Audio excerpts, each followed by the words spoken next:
Hello students, एक बार फिर से स्वागत है। आज के इस वीडियो में हम लोग देखने जा रहे हैं एप्लीकेशन ऑफ गॉस थ्योरम, और उसमें हम लोग पहली एप्लीकेशन जो लेने जा रहे हैं that is electric field due to infinite thin conducting wire. Thin wire बहुत इंपॉर्टेंस रखता है यहाँ पर, क्योंकि थिक वायर का भी एक डेरिवेशन है जो कि मैं अगले वीडियो में लूँगा। सो देखिएगा ज़रा, ये एक मान लीजिए एक इनफाइनाइट थिन वायर है, ठीक है।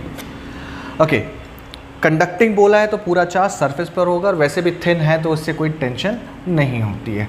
सो अब देखिए, इसकी चार्ज डेंसिटी गिवन है that is linear charge density lambda, और मुझे किसी पॉइंट पर, मान लीजिए ये है वो पॉइंट जो कि इस वायर से r डिस्टेंस पर है, ठीक है। यहाँ पर इलेक्ट्रिक फील्ड फाइंड करनी है। अब क्योंकि ये एप्लीकेशन है गॉस थ्योरम की, और गॉस थ्योरम जो है वो फ्लक्स फाइंड करने के काम आता है, टोटल फ्लक्स, वो भी किससे, क्लोज सरफेस से। तो यहाँ पे क्लोज सरफेस नाम की कोई चीज़ नहीं दिख रही, ठीक है। तो हम लोग एक इमेजिनरी क्लोज सरफेस बनाएंगे। अब ज़रा इसको ध्यान से सुनिएगा। तो क्लोज सरफेस हम लोग बनाएंगे, और वो क्लोज सरफेस कैसा होगा वो ज़रा इंपॉर्टेंट रखता है, ठीक है, क्योंकि आगे जितनी भी एप्लीकेशन है उसमें ये क्लोज सरफेस बहुत इंपॉर्टेंस रखता है। तो ये क्लोज सरफेस कैसा होना चाहिए, तो मैं कहूँगा सिमेट्रिकल होना चाहिए, symmetrical to the charge body. जो भी आपकी चार्ज बॉडी है उसके सिमेट्रिकल हो। और क्यों होना चाहिए, तो हम कहेंगे भाई क्योंकि इलेक्ट्रिक फील्ड क्या हो सके, कांस्टेंट हो सके। क्योंकि गॉस थ्योरम की जो एप्लीकेशन है ना, जनरली उसमें हम इलेक्ट्रिक फील्ड ही फाइंड करते हैं, ठीक है। सो इलेक्ट्रिक फील्ड कांस्टेंट हो सके। सो ऐसे सरफेस को हम लोग क्या कहते हैं, that is Gaussian surface, Gaussian surface, ठीक है। अब जैसे कुछ सरफेस में आपको बता दूं, जैसे चार्ज बॉडी मान लीजिए लीनियर चार्ज बॉडी है, वायर है, तो उसका गॉसियन सरफेस क्या होगा भाई, सिलेंड्रिकल शेप होते हैं ना वायर का, तो उसका गॉसियन सरफेस क्या होगा, सिलेंड्रिकल होगा। अगर एक पॉइंट चार्ज होगा, ठीक है, तो उसका सिलेंड्रिकल सिलेंड्रिकल बोल रहा हूँ, उसका सिमेट्रिकल शेप क्या होगा, दैट इज एक स्फीयर होगा, ठीक है। और किसी भी पॉइंट पर इलेक्ट्रिक फील्ड क्या रहेगी, सेम रहेगी, ठीक। ऐसे ही अगर कोई स्फीयर होता है, स्फेरिकल चार्ज बॉडी होती, तो उसका गॉसियन सरफेस आपका स्फीयर होता। तो ऐसे डिफरेंट केसेस होंगे। तो याद रखना, गॉसियन सरफेस आपको लेना पड़ता है।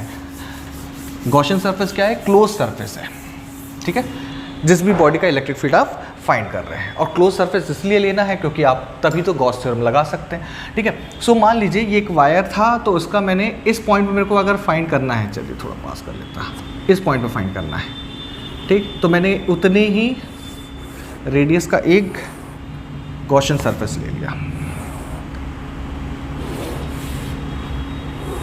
चलिए, सो ये है वो पॉइंट जहां पर मेरे को इलेक्ट्रिक फील्ड फाइंड करनी है। क्लोज सरफेस लिया है तो ऑब्वियस बात है कि यहाँ पर 3 जगह से फ्लक्स निकल रहा होगा। यहाँ से फ्लक्स निकल रहा होगा, ठीक है, यहाँ से कुछ फ्लक्स निकल रहा होगा, कुछ फ्लक्स यहाँ से निकल रहा होगा, और तीनों को सम अप करूँगा, ठीक है। सो मैंने कहा नेट फ्लक्स, क्योंकि भाई टोटल फ्लक्स जब हम लोग पूरा पता कर लेंगे तो वही किसके बराबर होगा, जो हमें गॉस थ्योरम ने बताया, that is Q enclosed by epsilon not, ठीक है। सो मैंने कहा ये 3 सरफेस हैं, और यहाँ लगाने जा रहा हूँ मैं गॉस थ्योरम, ठीक है। सो फर्स्ट सरफेस, सेकेंड जो कर्व्ड सरफेस है सिलेंडर का, और ये थर्ड सरफेस, ठीक है। अब देखिए, तीनों जगह पे मेरे को एलिमेंट लेना पड़ेगा। तो मैंने मान लिया भाई इलेक्ट्रिक फील्ड कैसी निकल रही है, तो सिलेंड्रिकल वायर है, तो हम लोग को एक प्रॉपर्टी पता है इलेक्ट्रिक फील्ड की, क्या, कि इलेक्ट्रिक फील्ड हमेशा नॉर्मल टू द सरफेस निकलती है, नॉर्मल टू द सरफेस, ठीक है। तो इलेक्ट्रिक फील्ड, ये वायर है, ठीक है, पॉजिटिवली चार्ज मान लीजिए, गिवन है चार्ज डेंसिटी लेम्डा। तो इलेक्ट्रिक फील्ड कैसे निकल रही होगी, ऐसे निकल रही होगी, ये, ठीक है। आपको वो पैरेलल दिख रही है, लेकिन वो प्लेन है, इसलिए क्योंकि आपको भी पता है कि अगर एक वायर है तो इलेक्ट्रिक फील्ड तो भाई इधर से भी निकल रही होगी, इधर से भी निकल रही होगी, इधर से भी, तो आपको सिर्फ ये वाले प्लेन का दिख रहा है, ठीक है। सो देखिए, अब मैंने यहाँ पर एक एलिमेंट लेना है, स्मॉल एलिमेंट, एक मैं यहाँ लूँगा स्मॉल एलिमेंट, और एक मैं यहाँ लूँगा, ठीक है। 3 अलग अलग सरफेस है, तीनों सरफेस का मैं फ्लक्स फाइंड कर लूँगा। भाई इसका नॉर्मल कैसा होगा, ऐसा होगा, मैंने कहा दिस इज ds1, ठीक। इसका नॉर्मल कहाँ होगा, कर्व सरफेस का, ऐसे ही आएगा, ये हो गया आपका क्या, ds2, ठीक है। और इसका नॉर्मल कहाँ आएगा, तो हमने कहा ये ऐसे आएगा, ये हो गया आपका ds3, ठीक।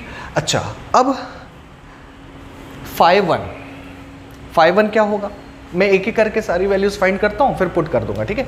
तो φ1 क्या होगा, that is flux linked with upper surface of the cylinder, ठीक है। तो ये हो जाएगा आपका E ds1 cos, देखो जरा 90 डिग्री होगा कि नहीं होगा, क्यों होगा 90 डिग्री, भाई इलेक्ट्रिक फील्ड तो ऐसे जा रही होंगी और आपका नॉर्मल कैसा होगा ये, तो यहाँ पर थीटा कितना बनेगा, that is θ1 is equal to क्या 90 डिग्री, ठीक। और जहाँ पर cos 90 आ जाए वहाँ पर ये टर्म हो जाएगा 0, ठीक। ऐसी जरा ये थर्ड वाले को देखिए, थर्ड सरफेस से जो फ्लक्स निकल रहा है वो भी क्या होगा, that is E ds3 cos 90, समझ में आया 90 क्यों, क्योंकि इसका नॉर्मल नीचे की तरफ और फील्ड आपकी ऐसी होगी, ठीक है। दोनों के बीच में फिर से 90 डिग्री, तो ये भी फ्लक्स आपका क्या हो गया 0 हो गया। तो सीधी बात ये है कि भाई φ1 और φ3 ये 0 हो गए, अब बचा φ2, वो भी फाइंड कर लेते हैं। φ2 क्या होगा, यानी कर्व सरफेस से निकलने वाला फ्लक्स। तो आपको लग रहा होगा सर एलिमेंट तो सिर्फ इधर लिया तो यहाँ पर आपका थीटा 0 आ रहा है, थीटा 0 डिग्री आ रहा है, कहीं और लेते तो आप देख लो भाई, यहाँ का अगर एलिमेंट लेता तो उसका नॉर्मल ऐसा होता, यहाँ पे भी थीटा कितना आ रहा है 0 डिग्री आ रहा है, तो हर जगह एंगल क्या होगा 0 डिग्री होगा, ठीक है। तो E ds2 cos क्या 0 डिग्री, ठीक है, दैट इज इक्वल टू क्या इंटीग्रेशन ऑफ E ds2। अच्छा, मैंने आपको पहले ही बताया था कि भाई हम लोग जो गॉसियन सरफेस लेते ना वो एक जानबूझ के लेते हैं ताकि इलेक्ट्रिक फील्ड क्या रहे कांस्टेंट रहे, जानबूझ के हम लोग सिमेट्रिकल लेते हैं। तो भाई इलेक्ट्रिक फील्ड आपकी क्या रहेगी कांस्टेंट, और जब भी कांस्टेंट होता है इंटीग्रेशन के तो वो बाहर निकल जाता है। तो φ2 की वैल्यू क्या आ रही है E इंटीग्रेशन ऑफ ds2। अब ds2 का इंटीग्रेशन मतलब सरफेस एरिया किसका, कर्व्ड पार्ट का, ठीक है। तो ये हो जाएगा क्या E into s2, curve surface area cylinder का, दैट इज ये हो जाएगा आपका φ2 is equal to E into 2πr/l, ठीक है। L क्या है, दैट इज लेंथ, L क्या है लेंथ है, जो भी इस पार्ट का मैंने लिया है सिलेंडर, ठीक है। वैसे इनफाइनाइट वायर है तो आपको डरने की टेंशन नहीं है, ठीक है। ओके, सो देखिए φ1 आ गया, φ3 आ गया और φ2 आ गया, ये है आपकी इक्वेशन नंबर 1, ठीक है। टोटल फ्लक्स, तो टोटल फ्लक्स आपका हो जाएगा फाई इज इक्वल टू क्या, ये 0 और ये हो गया E इंटू 2πr/l, ठीक है। अच्छा, अब यहाँ पर लगाते हैं गॉस थ्योरम भाई, क्योंकि गॉस थ्योरम ना टोटल फ्लक्स पर ही एप्लीकेबल है, अप्लाई गॉस थ्योरम, ठीक। तो ये हो जाएगा फाई इज इक्वल टू क्या Q enclosed by epsilon not. तो इसके अंदर चार्ज कितना एनक्लोज होगा इस सिलेंडर के अंदर, यही है ना क्लोज सरफेस, तो इसके अंदर कितना चार्ज एनक्लोज होगा, तो हम कहेंगे भाई मैंने इसकी लेंथ कितनी मानी है, L लेंथ मानी है, ठीक है, और चार्ज डेंसिटी कितनी है, लैम्डा है, ठीक है। तो ऑब्वियस सी बात है कि लैम्डा इज इक्वल टू क्या होता है चार्ज एनक्लोज्ड और कितनी लेंथ का, यही होता है मतलब चार्ज पर यूनिट लेंथ। तो भाई यहाँ से हमें क्या मिल जाएगा, दैट इज Q एनक्लोज्ड, यानी उस सिलेंडर के अंदर कितना होगा, तो लैम्डा इंटू L लेंथ का सिलेंडर था इसलिए हम लोगों ने L लिया, ठीक है। सो यहाँ पर ये पुट कर दूँ तो ये हो जाएगा क्या lambda into L by epsilon not, ठीक। और ऊपर से हम लोगों को ये वैल्यू मिल चुकी थी फ्लक्स की, तो टोटल फ्लक्स यहाँ पे पुट कर दीजिए, ठीक। तो ये हो जाएगा क्या E इंटू 2πr/l। इसलिए मैंने कहा था सिलेंडर की लेंथ लेने से कोई दिक्कत नहीं होगी, क्योंकि लेंथ एक्चुअल में यहाँ देखिए कैंसिल हो रही है, ठीक। सो इलेक्ट्रिक फील्ड आपके वायर का आ रहा है कितना 2πr/l को नीचे ले जाइए तो लैम्डा अपॉन 2πr/ε, ठीक है। मैं इसको ऐसे भी अरेंज कर देता हूँ ε0 इंटू r, ठीक। अच्छा, हम लोग जानते हैं 1/4πε0 की वैल्यू होती, तो मैं इसको ऐसे भी लिख सकता हूँ 2 लैम्डा 4πε0।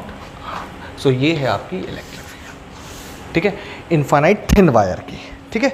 सो टेंशन नहीं लेना है वायर की लेंथ कितनी है, ये है वो है, इनफाइनाइट वायर है ये हमेशा याद रखने का, ठीक है। और उसकी इलेक्ट्रिक फील्ड ये है, ओके।